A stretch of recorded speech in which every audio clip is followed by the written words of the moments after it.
In this video, we will examine a disturbing pattern hidden behind badges and uniforms. Cases where women sworn to uphold the law became responsible for irreversible harm, from fatal negligence and reckless driving to deliberate murder and death row convictions. These stories trace how authority, training, and trust collapsed into tragedy. Stephanie Lazarus, State, California, 65 years old, sentenced to life. This is the story of a seasoned LAPD detective, brutal, intimate murder hidden in plain sight made by her own hands.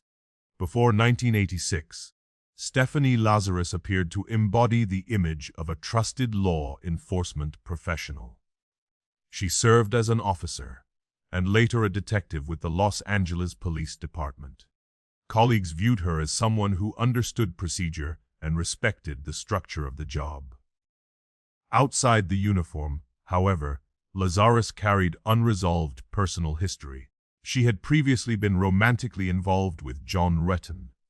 When Ruetten married another woman, those close to the situation later described Lazarus as deeply affected, jealous, fixated, and unable to fully let go, even as her professional life continued to advance.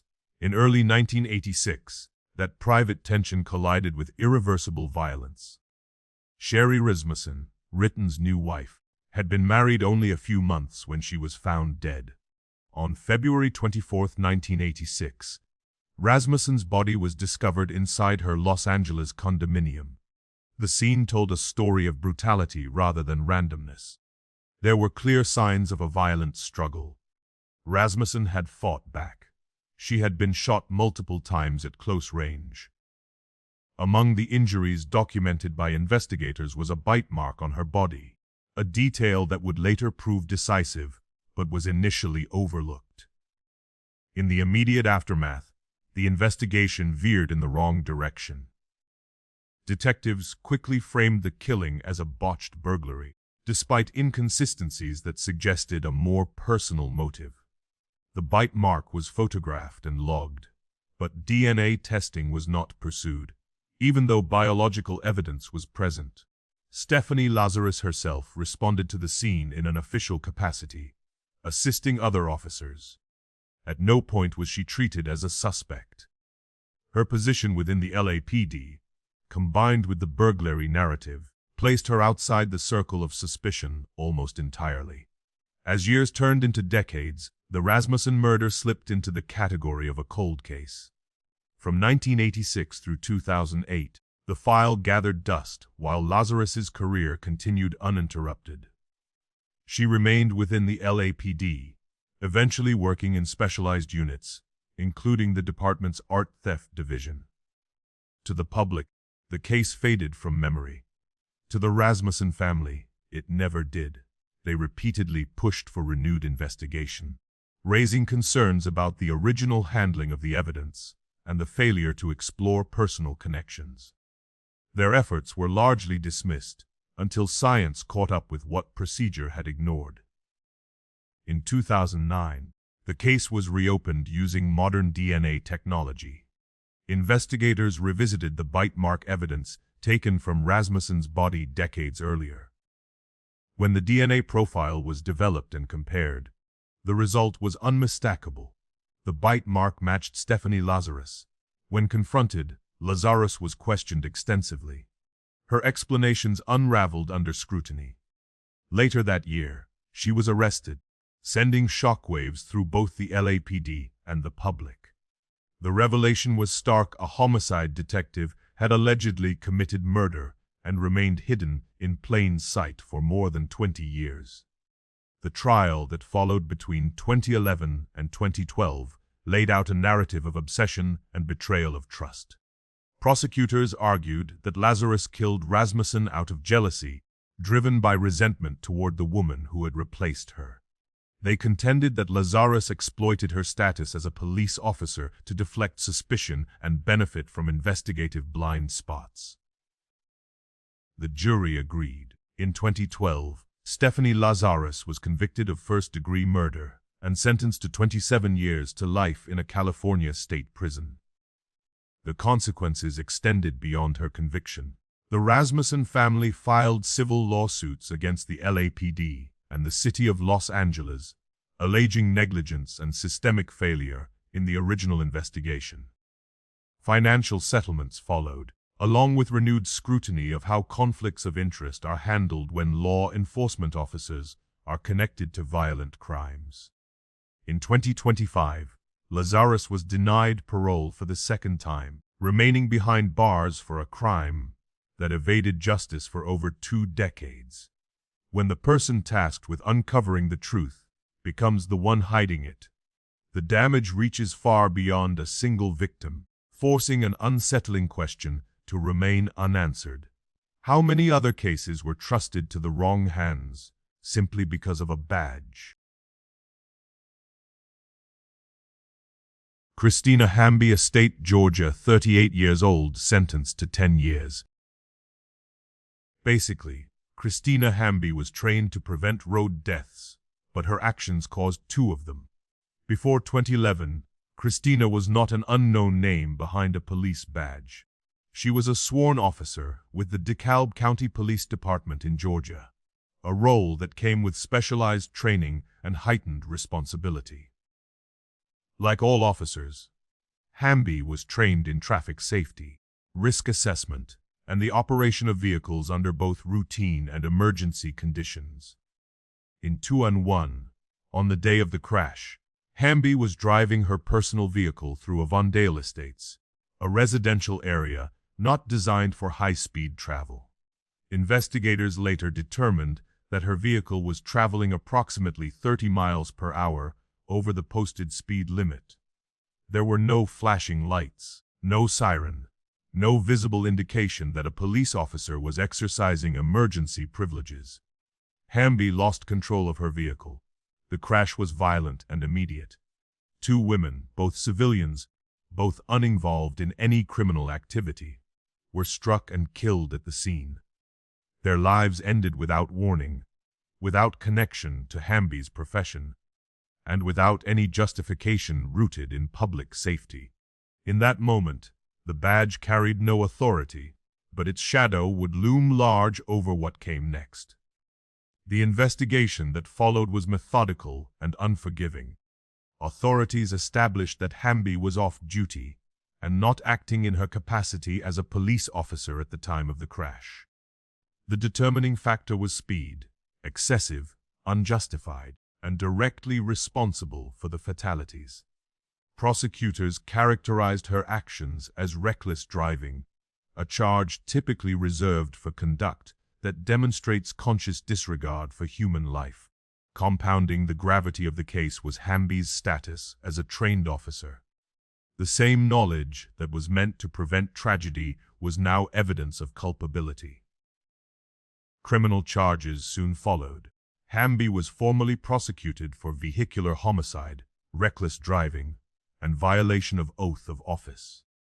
The final charge cut deeper than the mechanics of the crash. It acknowledged that this was not merely a traffic offense, but a breach of public trust. The system argued that Hambie had failed not only as a driver, but as a police officer sworn to uphold higher standards than the general public. In 2015, the court delivered its verdict. Kristina Hambie was sentenced to a total of 10 years. 3 of those years were to be served in prison, with the remainder carried out under probation.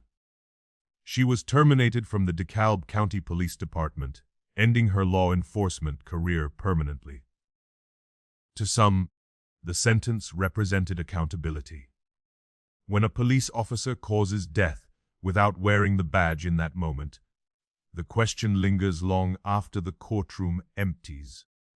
Is accountability defined by the act itself, or by who commits it?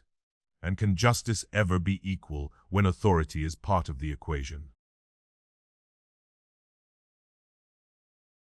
Janet Hinds, State, Tennessee, 60 years old, sentenced to 11 years. Janet Hinds was an experienced police officer, but she committed one of the most unforgivable crimes against her own.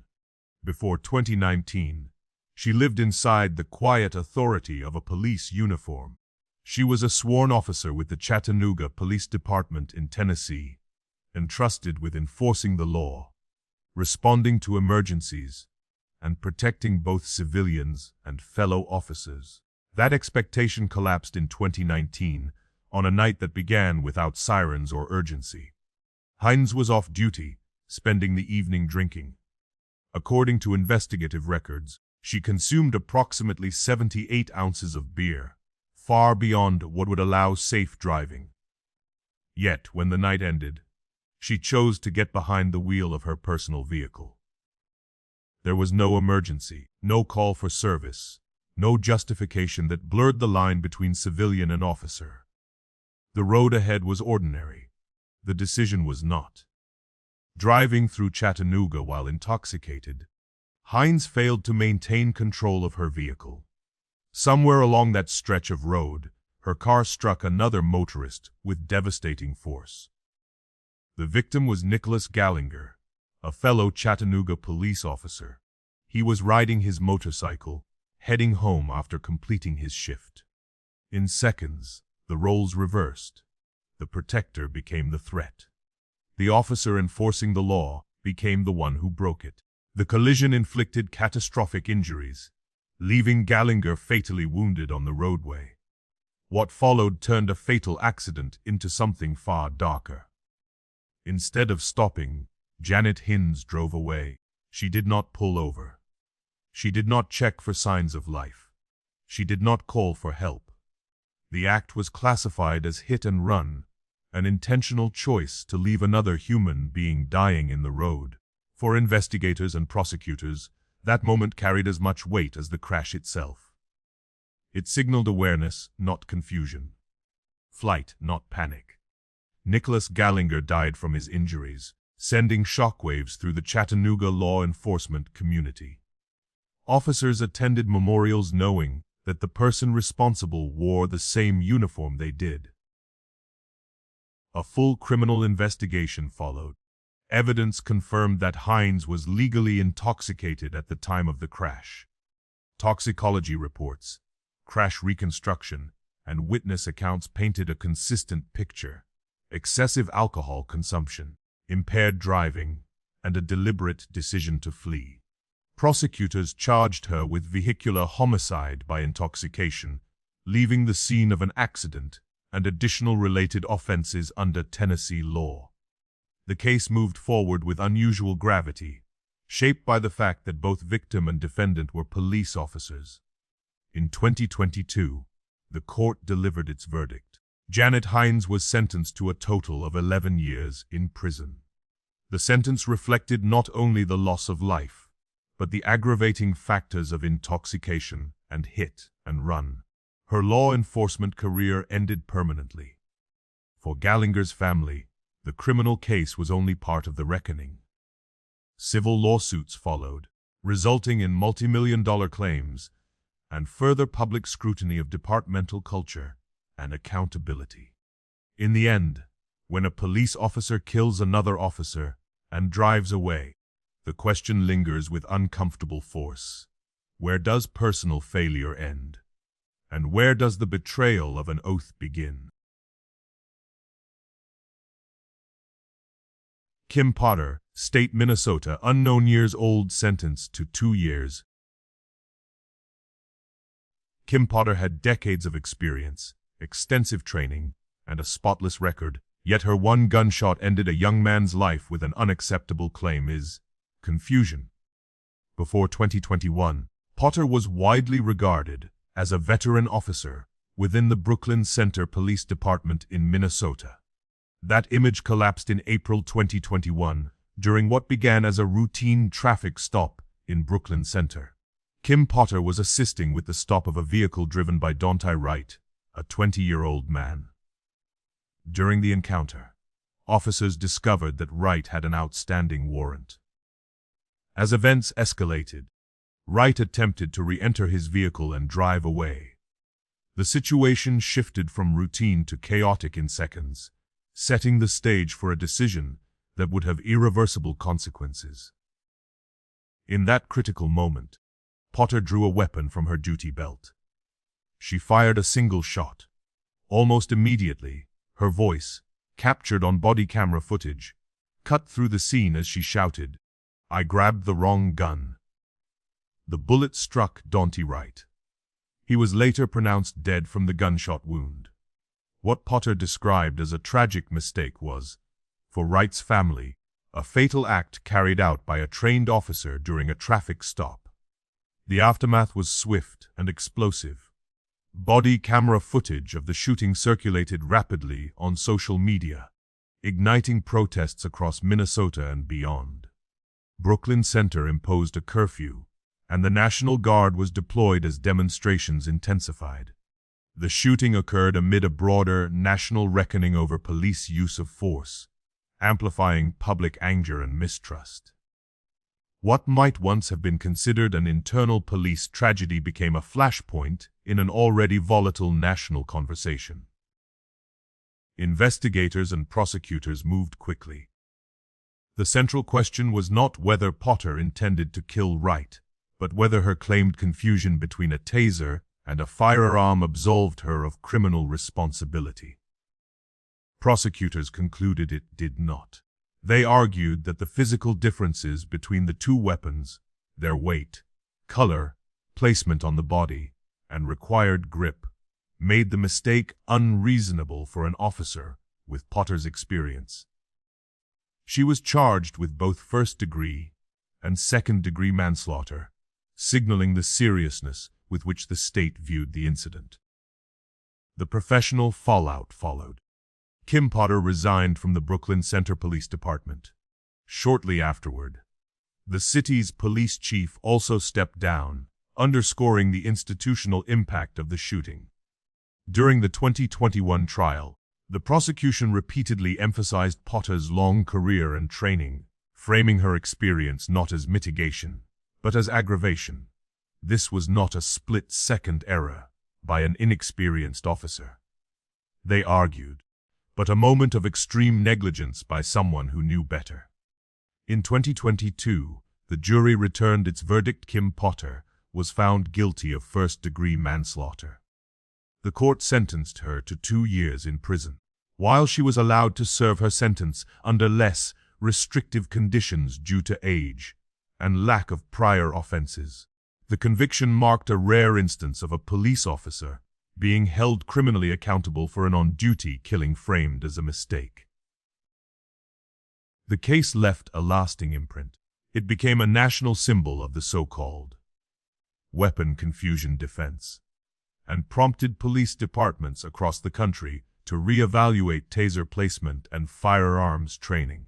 Yet the deeper question remains unresolved, echoing far beyond Brooklyn Center, when even a veteran officer can make a fatal mistake. Is the failure individual, or is it embedded within the system that trained her? Andria Heese, State, Missouri, 34 years old, sentenced to probation. Andria Heese was trained, certified, and entrusted to protect children in public spaces, yet her moment of inattention ended the life of a 4-year-old. Before 2019, she served as a police officer with the Columbia Police Department in Missouri. Heese was instructed in vehicle operation within residential neighborhoods, the strict safety protocols required near schools, and the special obligations imposed on officers driving in areas heavily populated by children. That perception collapsed in 2019, outside Battle High School in Columbia. It was a time of day when students and families moved through the area, when traffic slows and vigilance is expected to increase, not decrease. Heese was driving near the school during active school hours. She was not responding to an emergency. She was not engaged in a pursuit. There was no operational necessity that justified urgency or risk. Yet investigators later determined that she was driving while distracted, failing to maintain the attention required in one of the most sensitive traffic environments possible. The collision was sudden and catastrophic. The vehicle driven by Heese struck Gabriella Curry, a 4-year-old child. The impact caused fatal injuries. Gabriella died as a result of the collision. She was not involved in any wrongdoing, not darting into traffic as part of a crime or dangerous behavior. She was simply a child in a space that should have been safe. News of the death sent shockwaves through the Columbia community. Parents, educators, and residents reacted with disbelief and grief, struggling to understand how a trained police officer could cause such a loss under circumstances that demanded maximum caution. As investigators reviewed the facts, several critical details emerged. There was no evidence that Heese had activated emergency lights or sirens. There was no indication of a chase or time-sensitive police duty. The conduct was characterized as careless and inconsistent with the professional standards expected of law enforcement officers, particularly near a school zone. Initially, prosecutors considered charging Heese with involuntary manslaughter, reflecting the seriousness of the outcome and the responsibility tied to her profession. The focus was on her failure to adhere to traffic safety norms and her heightened duty as an officer operating a vehicle in a child-dense area. However, as the case moved through the legal process, the charges were reduced. Involuntary manslaughter was lowered to careless and imprudent driving, a decision that immediately ignited controversy. In 2021, the court handed down its sentence. Andria Heese received 2 to 3 years of probation. There was no prison time. Despite the death of a 4-year-old child, the punishment did not include incarceration. For many in the community, the ruling felt disconnected from the magnitude of the loss. Yet the central question remains unresolved, lingering long after policy changes and court rulings. When a child dies and no one goes to prison, is justice defined by the letter of the law or by the position of the person who caused the death? Rebecca Hillman, State, New York, 42 years old, sentenced to 6 months. Before 2020, Rebecca Hillman occupied a position that rarely draws public attention, but carries enormous, often invisible power. As a captain with the New York City Department of Correction, she served as a commanding officer inside a Manhattan detention facility, a role that placed her at the top of the on-site chain of command. In 2020, everything went wrong with the death of inmate Ryan Wilson. Wilson was being held at the Manhattan facility under Hillman's command.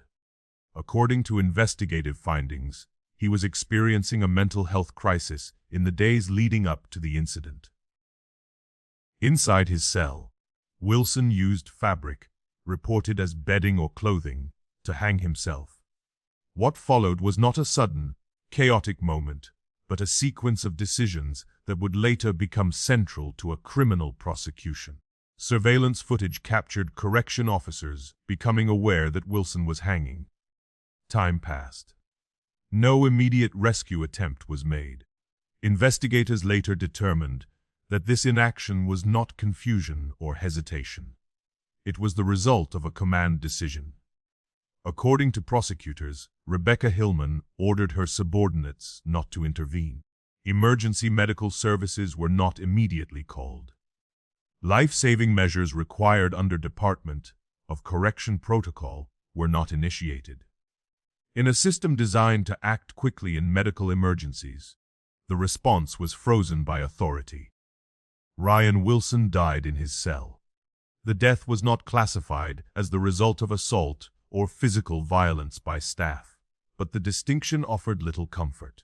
Investigators described it as a preventable death, a fatality that could have been avoided had standard procedures been followed.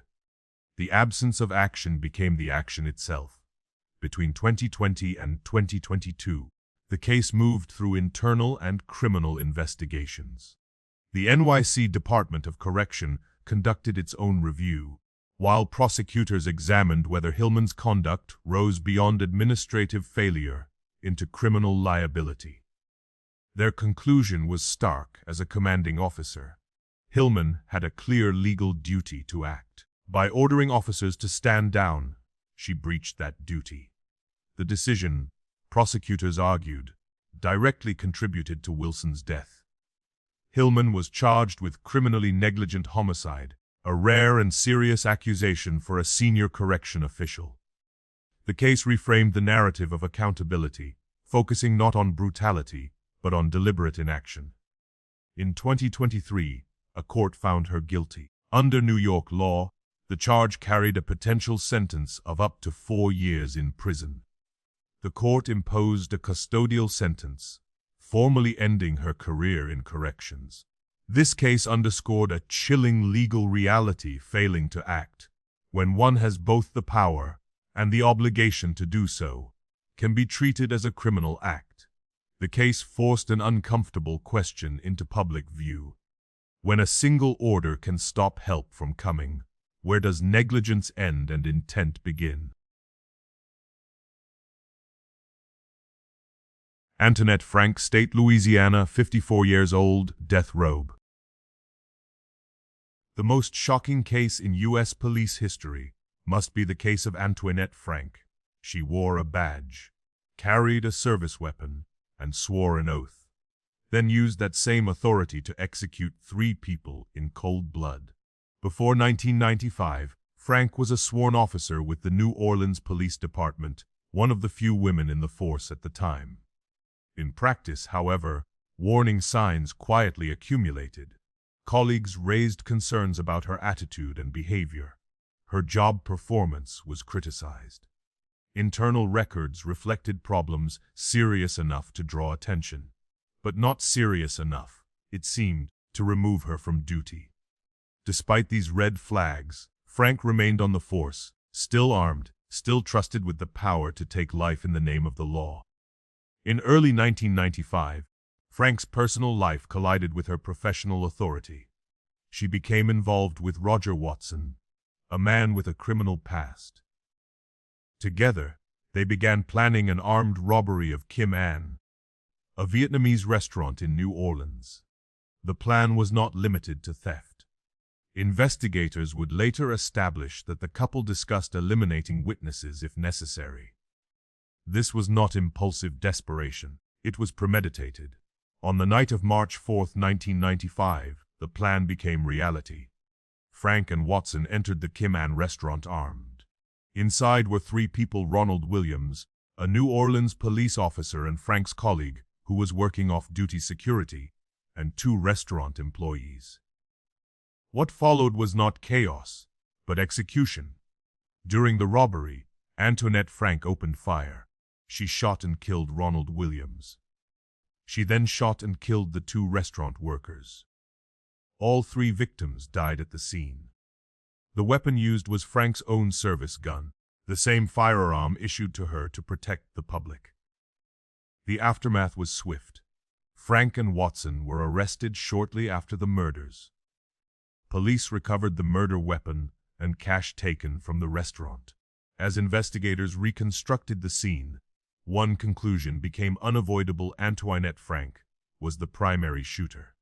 The crime carried multiple aggravating factors: 3 victims, a fellow police officer among the dead, and murders committed in the course of an armed robbery. Prosecutors charged Frank with multiple counts of first-degree murder, marking the case as one of the most severe in Louisiana's criminal justice system. The trial concluded in 1997. The jury found Antoinette Frank guilty on all counts. During the penalty phase, prosecutors argued that her abuse of authority, combined with the calculated nature of the killings, warranted the harshest punishment available. The court agreed. Frank was sentenced to death. Roger Watson received life in prison without the possibility of parole. Frank was sent to the Louisiana Correctional Institute for Women, where she has remained on death row for decades. Over the years, she filed numerous appeals challenging her conviction and sentence, raising questions about her mental competency, the fairness of the trial, and the effectiveness of her legal representation. None succeeded in overturning the verdict. Through the 2000s and 2010s, her execution did not proceed, delayed by lengthy appeals and Louisiana's broader retreat from carrying out death sentences. The question that lingers is not only how Antoinette Frank committed these crimes, but why the system failed to stop her before she ever pulled the trigger. In the end, these cases do not exist in isolation. They form a pattern, one that cuts across states, departments, and decades, revealing how authority can quietly distort accountability when it is left unchecked. Each woman in this video wore a uniform that symbolized protection, discipline, and trust. Each had training the average citizen never receives, and yet, in moments where restraint, judgment, or duty mattered most, that same authority either failed catastrophically or was weaponized against the very people it was meant to protect. What makes these stories unsettling is not only the crimes themselves, but the space around them, the warnings that were ignored, the delays that protected careers instead of lives, and the institutional instincts to explain away conduct that would have destroyed an ordinary civilian instantly. In several cases, justice arrived only because families refused to let cases die, because technology finally caught up, or because public pressure became impossible to contain. Without those forces, some of these names might still be hidden behind rank and procedure. These outcomes force a harder reckoning. Training does not guarantee restraint. Experience does not ensure judgment, and a badge does not automatically produce accountability. When systems prioritize reputation over transparency, the damage spreads outward, eroding public trust, re-traumatizing victims' families, and leaving communities to wonder where the line truly is between mistake, negligence, and crime. The question is no longer whether bad actors exist within law enforcement. That is beyond dispute. The question is whether the systems designed to monitor them are willing to act early, act fairly, and act without fear of embarrassment. Because when power shields itself, the consequences are measured in lives lost, justice delayed, and faith broken. So as you step away from these cases, consider this carefully. Do you believe these sentences reflect true accountability? Or are they reminders of how much harm must occur before the system finally turns inward and confronts its own failures?